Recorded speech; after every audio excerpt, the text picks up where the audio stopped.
ايه القصة اللي خلت راغدة مصطفى satisfied؟ القصة اللي خلتني satisfied ان انا طول عمري مش مستقرة ان انا حياتي بتتغير بسرعة او انا بقلب حياتي مجرد ما امر بتشالنج بضطر ان انا اغير كل حاجة. يعني انا مثلا مش مبسوطة في الشغل همشي منه. حد ضايقني من صحابي انا مش هكمل ان احنا نبقى صحاب.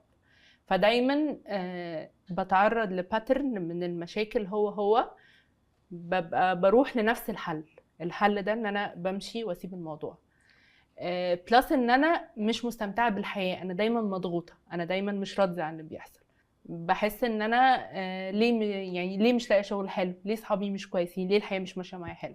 فدايما واقعه في نفس المشكله بمر حواليها، سواء كانت في الريليشنز اللي في حياتي، سواء كانت في الشغل، سواء كانت في حياتي انا الشخصيه. انا دايما لما ببقى مش سعيده او ببقى مش راضيه انا بمشي. ومش بستمتع بحاجه. فالتشالنج اللي انا جايه عشانه دلوقتي ان انا عايزه اهدى واستمتع بحياتي واعرف ازاي ان انا اتعامل مع المشكله بدل ما اسيبها وامشي.